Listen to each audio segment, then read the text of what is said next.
My name is Eric Clark. I'm a Client Success Associate here at Swick Tech, and I'm here today to talk to you about cybersecurity, the threat that we all face. We're going to go over a webinar today to really kind of break down what is out in the world that we should be concerned with and what we can actually do about it with some next actions and some low-hanging fruit for some easy takeaways, some practical advice for how you can deploy some things into your environment to improve your security posture. So to get started, let's jump in here. There's a slide here.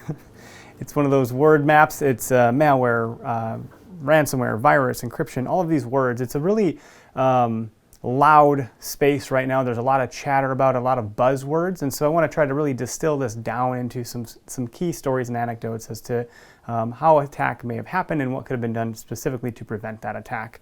So, kind of take the buzz out of it and bring it back down to earth.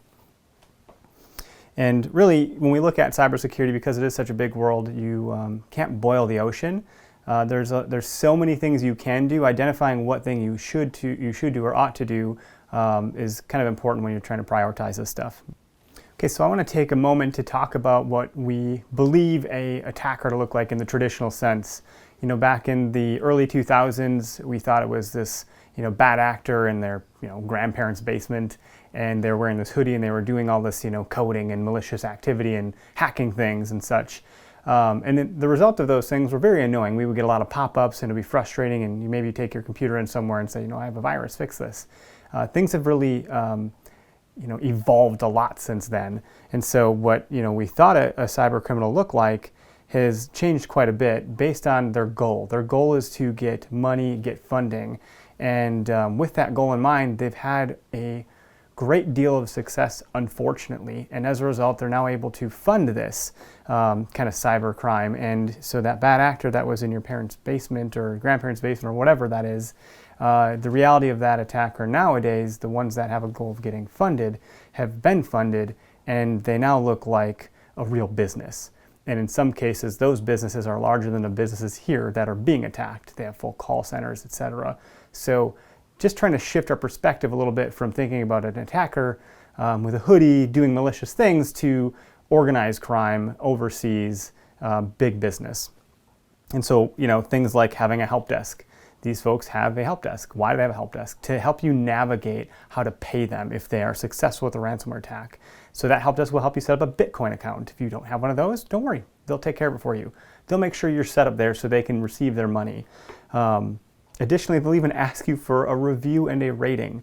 And so if you've been attacked by a cyber criminal, in some cases overseas, etc., you might see that they have a 5-star review on actually unlocking the files that they've encrypted if a ransom is paid out. And additionally, they've, how pleasant were they to deal with? This is what we're dealing with. This is not, again, that attacker in the basement. So I'm trying to illuminate how serious this stuff is and how organized it's become. A lot of companies here don't have help desks and reviews and ratings and help you set things up like that. So it's really shifted. And there's two primary paths that a attacker will take. For the purpose of today's conversation, we're really going to talk about the ransomware attack side of things. One of the other paths is social engineering. Both, again, going back to that end goal of getting money and targeting that money and getting themselves funded. So if we kind of proceed from there, one thing we're going to talk about a lot today is the capability maturity model, which is something that we refer to as CMMI. This is a model that's been around for quite some time. This is a global model, proven set of global best practices. And really, it kind of helps understand on the maturity scale of things what a level 1 versus a level 5 looks like. And so we've taken this particular model and we've put a cybersecurity lens on it. And so we're looking through things from that filter and trying to help folks understand how they can level up their security efforts, but additionally also understand where it is they stand today. So when we do that, we want to understand what these levels are. One being the process is unpredictable, it's poorly controlled and reactive. 2 being, you're kind of getting some processes in place, you're doing some projects, but really you're still more so reactive. And then as we kind of march up that ladder, processes at level 3 have been characterized, and now you're becoming proactive with things and approaching things that way. Level 4, it's measured and controlled, so now you have checks and balances in place. And then 5 is the continuation of always improving everything from 1 to 4 and making sure that you're optimized at all times. And so for us, when we look at where people lie in the model that we've kind of applied here, the most common level for the Global 2000 is between a 1 and a 2. 3 and 4 is world class, if you look at the CMMI Institute for an example, and then very few are actually at level 5. I think Apple might be at level 5. Bigger companies like that are always striving to have that hypersecurity. And when we kind of go through today's presentation, we want to really understand the complexity of a cyber attack and know that it's not linear in nature. So we did our best to distill that into a linear pattern, just for the sake of today's conversation. But these attacks can come from many different crevices and cracks and nooks and crannies within an environment and at different points in time throughout the life cycle of an attack. So I just want to illustrate that, from 0 to 99 days, within the first 100 days, there's a lot that happens in here before a ransomware attack will even be noticed or before they'll actually do anything and deploy any sort of actual attack. They're going to sit, watch, monitor, do reconnaissance, and then at some point closer to the 100-day mark, they're going to become active. And that's when we see things taking shape, where you might call us and say, hey, our stuff has been encrypted. But there's a lot of time before that even happens where these things are festering. And so when we look at that timeline of a cyber attack, when we apply it to that CMMI model for cybersecurity, at what levels can certain attacks be stopped or could they have been prevented? So when we look at the timeline of this attack, a malicious email is received, the user opens it, the account is compromised, and then the network is infected, right? And then it's encryption of data. And so inside of this timeline, before the email is sent and when the actual encryption happens, there's these 5 levels that we've identified. So we're going to spend our time primarily talking through those anecdotes. And number 1 being on the least mature side of that scale or spectrum is no security at all, so little to no active security in place to defend against harmful viruses and malicious attacks. And just a reminder, we'll always be doing this reminder here just so people can stay fresh on it. Processes are unpredictable, they're poorly controlled, and very reactive in nature. So it might be safe to say that if you're at a level 1, things are just going to burn. There's just going to be fires in your organization and there's not much you can do about it, and those fires are kind of happening and you're not even sure where they're coming from. So if we talk about a local business ransomware attack that we were part of, let's pretend their name is the Krusty Krab. So for those of you that have kids and have watched SpongeBob, this would be great for you to follow along with. So let's see here, the Krusty Krab had, in this case, if I can refresh my mind with the story, they were unable to access email. They had to use their personal Gmail accounts to inform their clients that they do business with every day that they were being held ransom and that they had to go through that channel of communication. All of their files were encrypted, so they couldn't access their client list and they couldn't send out bids. So it really kind of ceased and stopped their ability to do their job while this was happening. And it did take a few days to restore them. What had happened was a single endpoint or workstation was impacted, a single user's information or credentials were compromised, and as a result, an attacker took that information, logged into their account, and started making some lateral moves, found where their backups were, and encrypted them. In a scenario where their backups would have been air-gapped or things may have not been able to be encrypted, it wouldn't have been a big deal. We could have just restored from backup, right? But we had to go through these processes to make sure we either could or couldn't restore from backup, and it took a little while to get to that point. So if we talk about where on the timeline of the cyber attack did this occur? It wasn't even on the spectrum. It was below what we have outlined here. So it was level 1 before the email was even sent that this person's information was compromised. So very immature in, when we look at that model. What ended up happening is they did reach out to Swick Tech. High five. I just want to get the slide in here to show the SpongeBob scene. But eventually what had happened is we were able to restore from backup. We did get them back up and running, and we did identify the root cause and then shut that machine down, make sure it wasn't impacting the network any longer. And then we did some coaching around like some best practices. What could we have done to prevent this? What can we do going forward? What's the lowest hanging fruit? Let's get things level set so we can prevent this from happening again.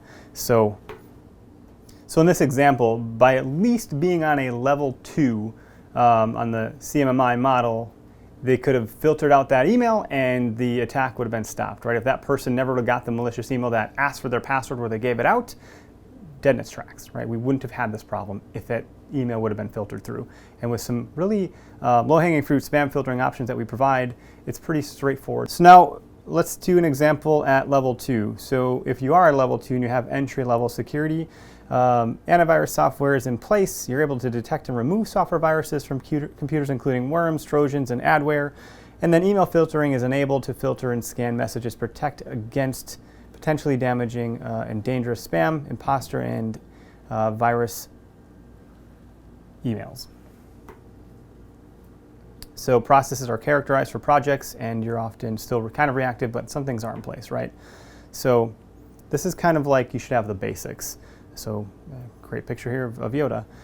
Things like patching are in place, antivirus is in place, email filtering is in place. These are some of the base layer rudimentary things that one ought to be doing, right? But this is still a little bit proactive, but still mostly reactive.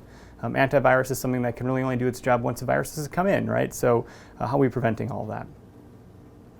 And we look at where on the timeline this level can help you. Again, number 2, email filtering and spam filtering, and then also antivirus remediation is taking place. So not preventative, but remediation. So if a virus has taken hold, we can try to remediate that and get it out.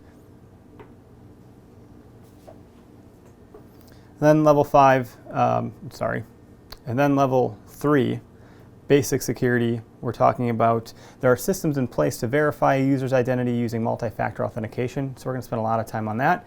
It does require multiple credentials before allowing access to sensitive data. And then securing passwords through a management system to generate, store, and retrieve unique passwords is critical here. So now we're starting to get a lot more proactive and starting to create some processes around these things.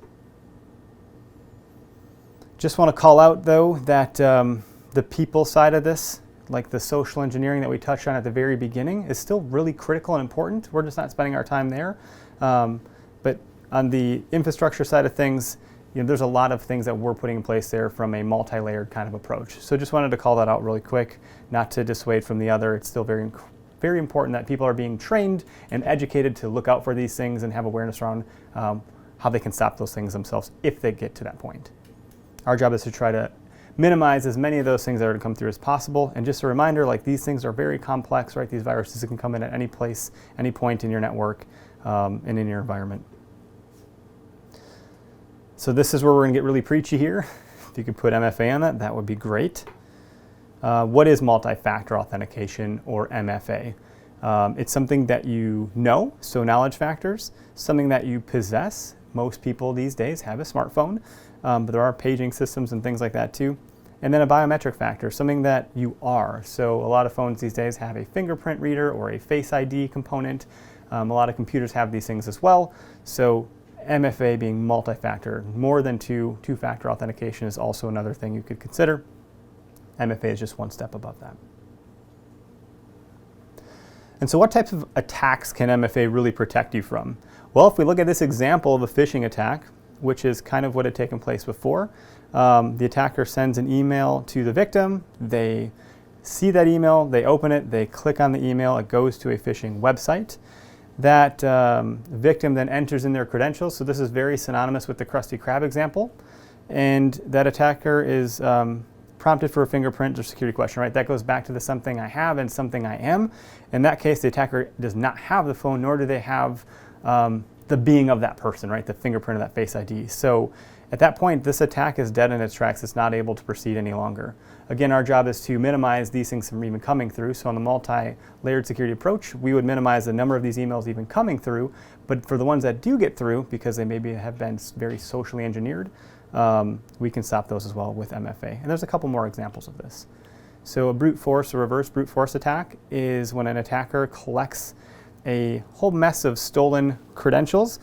This might be something you could find on the dark web. So one thing Swick offers is dark web scans. We can identify if your credentials have been exposed on the dark web, and if so, we can help you lock that up to prevent these brute force attacks from happening. But let's say they have it, right?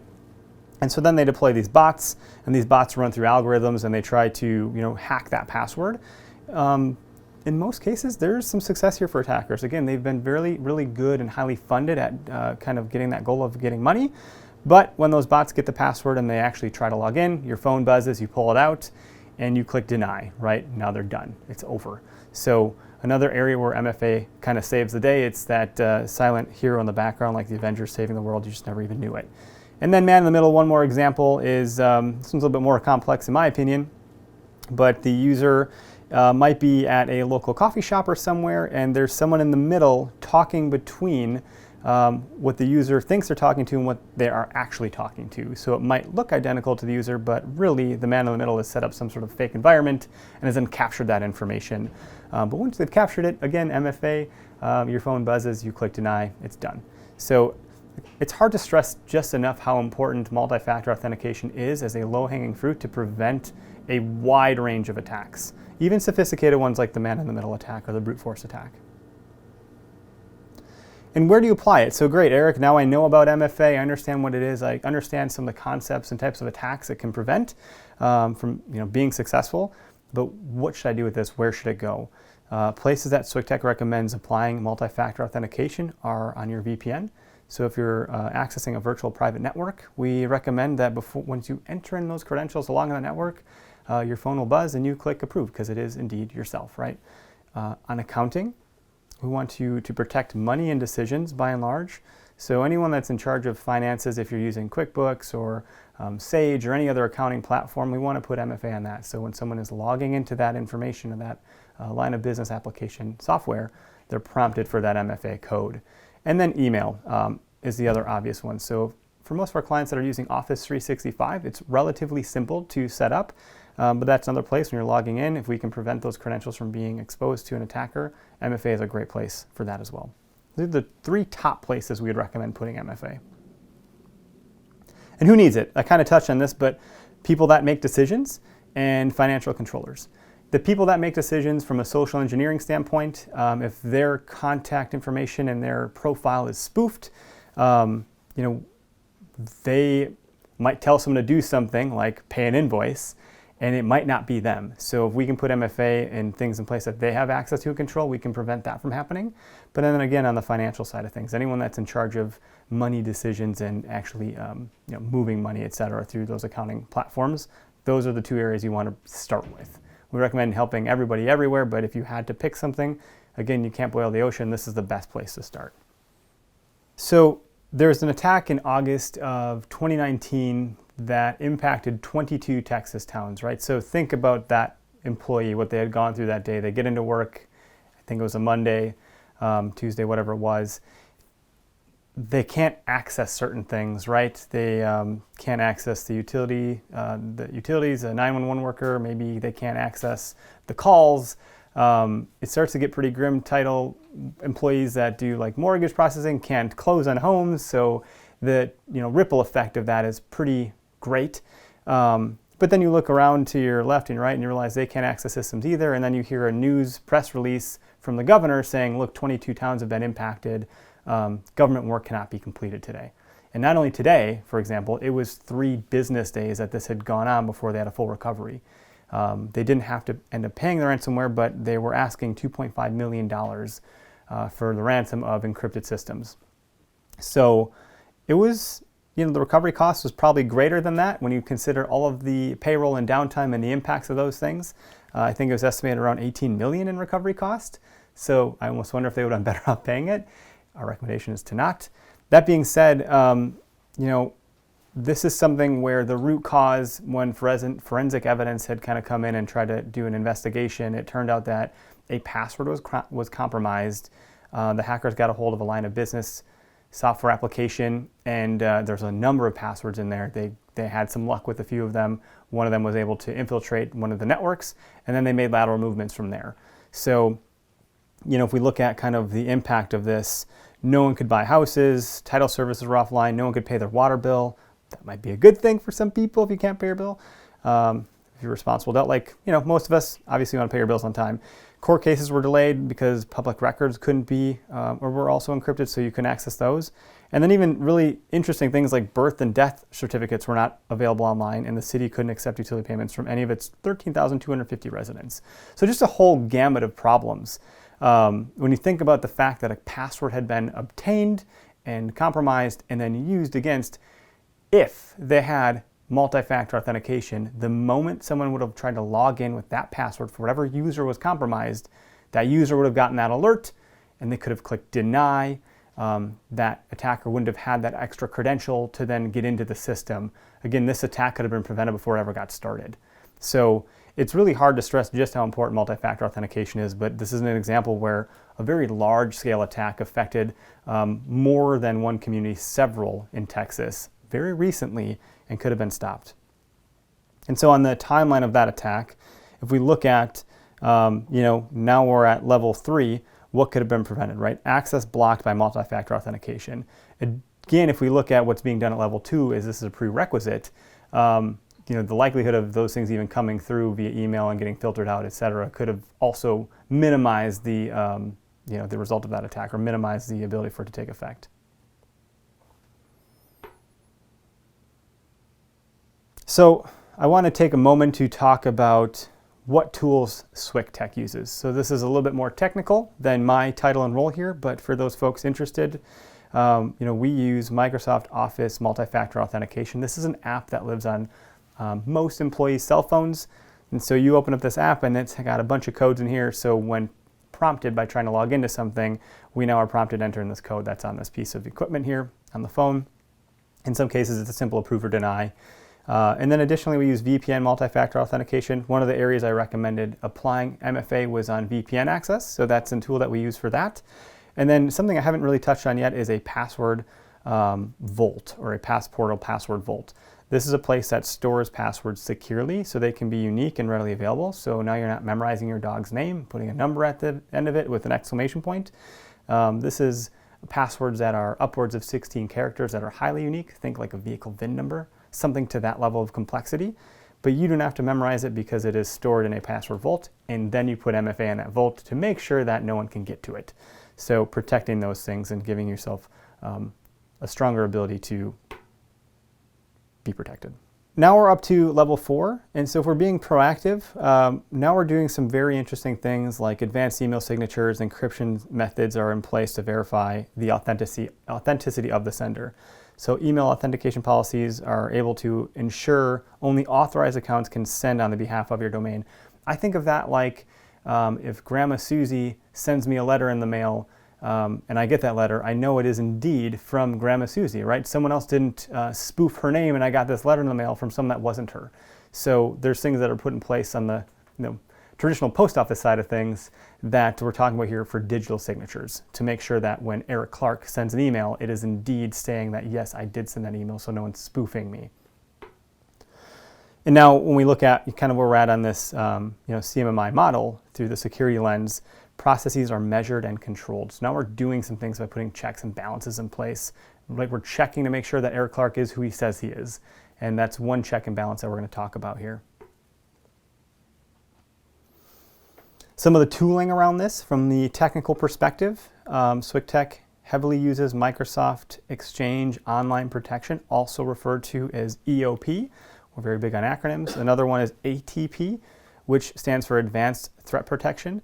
So it's real-time monitoring, early detection, and alerting for potential threats. So that's kind of scanning the body of an email and shutting down any links or access to those links that might be malicious that have gotten their way through. So you could see that there's a hyperlink, but if you click it, ATP is saying, no, you're not going to click this. This has already been identified as bad. EOP is kind of filtering all of that stuff out, the spoofing, the spam, the malware, etc. And then DLP, data loss protection, is can identify and protect sensitive data from leaving the organization. This is more aimed at internal threats. So someone isn't just grabbing everything like a free-for-all if a salesperson is leaving a business. Maybe they're trying to poach all of their accounts or something like that. And so they start downloading all of this information. You can set some anomaly detection up to ensure that if something like that is happening, you're alerted of it if it's unusual behavior. Or you can put it on very particular financial reports and documents. So if a document is even accessed or touched by anybody, there's an alert that goes off. So then you know who is in there last and what they have done to make sure you're protecting those things. Something else more technical is the SPF, DKIM, and DMARC. These are those tools that are verifying that sender to prevent impersonations and increase your reputation in the email ecosystem. Again, making sure that you are who you say you are. So this next anecdote is going to speak to what could have helped prevent a very large-scale attack from a local business in Brookfield, Wisconsin, at the level 4 of the CMMI security model. So 14 months ago-ish, Russian hackers got access to a company through malicious attachments that were opened. And if we remember very early on in the presentation, and again in the middle there is that timeline of attack, but it looked more complex, right? It showed the 0 to 100 days. These folks set up shop and monitored for a very long time before the cell was kind of activated. And they're monitoring who's emailing who, on what cadence, who's got PTO, who's making decisions, etc. Once they had enough reconnaissance and intel, they took out the antivirus software. They actually disabled it, and then the attack spread the infection across all of their computers, and they actually found their way to the company's backups, deleted them, and asked for $14 million in ransomware. The company, to our knowledge, from what the news reports state, they did not pay that ransomware, but what ended up happening is that this was a company that did a lot of support for nursing homes around the country. So it was reported that around 100 different nursing homes were down from an IT perspective. That means Grandma Susie couldn't get her right medication and validate and verify that that was indeed the medication she was to get based on the charting information for the software they were using. So the ripple impact of this one is, in some cases, life-threatening. There's some nursing homes still today that are dealing with this attack and weren't able to fully recover. It's projected that some of them are actually going to go out of business. So again, a very scary attack. And so when we think about, well, what could have happened here if we look at the level 4 of the CMMI model. Again, this attack was planned for, before I get to that, I'll just reiterate, this attack was planned for over a year. Hackers were demanding $14 million in Bitcoin, right? So there's those customer reviews to decrypt the patient records and payroll information. It was about 100 nursing homes that were impacted across the country, and 80,000 computers or endpoints at these nursing homes could not access information. That's a big number. Many of the nursing homes are still dealing with it today and might go out of business in terms of the impact of the attack. So looking at our timeline of the cybersecurity attack, highlighting level 4, malicious emails are blocked and malicious links are recognized and denied. So in these phishing attacks from these Russian hackers, the way that the verification of sender and the filtering of the spam emails through EOP and advanced threat protection, these things would have all been stopped, right? And then we talk about layering MFA on that, going back to level 3, and then level 2 with the antivirus. Obviously, we had heard that that was turned off, but we could have prevented these attackers from getting into this environment altogether through the tooling that we have through the security model. So again, just trying to identify and reverse engineer. When we look at these widely known attacks that are reported on, and we apply this lens of security to it, what could have been done realistically to stop these things? And this is the type of attacks that we're stopping every day, where our clients are protected under this model. So there's light at the end of the tunnel, I promise. we're getting towards the end. No, I'm just kidding. The light at the end of the tunnel has been turned off due to a ransomware attack. So all kidding aside, we're to the level 5. This is elite security. Now we're talking about some really advanced things. And this is all layered on top of the prerequisites, right? This isn't in a nutshell by itself. It's not single-threaded. You could do these things, but when you combine everything is where you start to get all of the power from it. And now we can do things like location-aware geofencing, and put that in place to restrict access to critical data outside of your physical location, right? So if we know that 98% of attacks are coming from outside of the US and you don't have any outside global operations outside of the US, well, let's put a geofence around the United States, right? Or maybe it's just around Wisconsin, or maybe you want employee A to only access files X. And if they're in this location, they can't do it, right? Those are all things that we can do and turn those knobs and dials. Additionally, we can put an intelligent security software called a package management system in place to prevent some of these files from being accessed. So think about the Google Play Store and the iOS App Store. Think about how well vetted, when we talk about Apple, some of those apps are before they even get into that store to be able to be downloaded onto your phone. That's what package management is. So maybe the Susie at the front desk doesn't need to access all of these different platforms. She might just need to access certain things to do her job, right? So let's give her the access to those things and maybe not the others, and create that package management solution. So again, these are more advanced levels of security that take some more engineering, but on top of the 1, 2, 3, and 4, we can really kind of tighten up that posture and make sure that you're protected against most of the threats that are out there. There are no silver bullets, but in doing these things in tandem at all times and always kind of thinking forward, we can prevent a lot of these things. So now we're focused on the process and improvement, right? So how can we also then better level 4, level 3, etc.? What tooling can we keep iterating on to stay ahead of the attacks? And so I did kind of touch on these things. Package management, think of the Apple Store ecosystem, how highly vetted the apps are that get to that from the development side, and who can download what.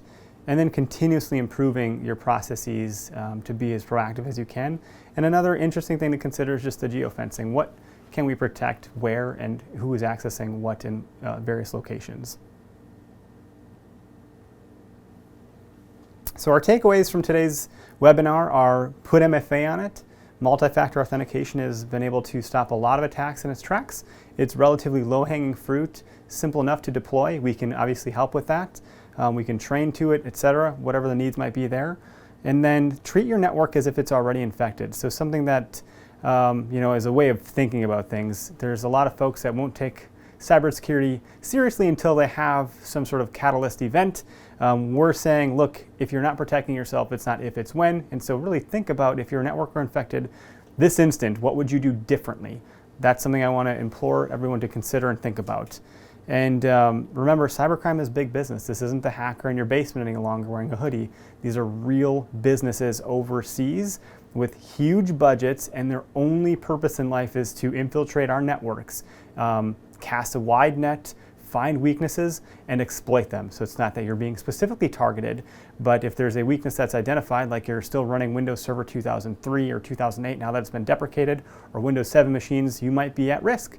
And that might be a weakness that an attacker can easily exploit. So just thinking about it that way might help prepare you to consider what it's like to take it a little bit more seriously. Insofar as some next actions, things that you might consider, we can do an IT gap analysis. We can help identify maybe what the weaknesses are in your IT infrastructure and environment. We can run a gap analysis on where you fall in that CMMI model. We can also do simple things like a dark web scan. So I mentioned through that brute force attack, maybe your information's been exposed on the dark web and those hackers are just grabbing that and running algorithms against it to try to pound down that door. We can run a dark web scan, easily identify if your information has been exposed, and then provide some steps to kind of remediate that as soon as possible to protect against those types of attacks. We're trying to just minimize the number of risks across all fronts as much as we possibly can. But additionally, we can also do a free phishing test. So we can do a penetration test or phishing test at your organization and see maybe where the weak links might be. Not that those folks would be in any trouble, but it's a good awareness training to identify, oh gosh, I shouldn't have clicked on this, right? And it's that awareness that once we have, we can educate against. So once people become aware of something, you can then educate to that and towards that. So those are some next actions that we can do. We do want to hear from you guys and gals, so anybody that's watched the webinar, thank you for following along. If you do have any comments or questions, please put them in the comments section below, and we'd be happy to hear from you and reply to those as soon as we can.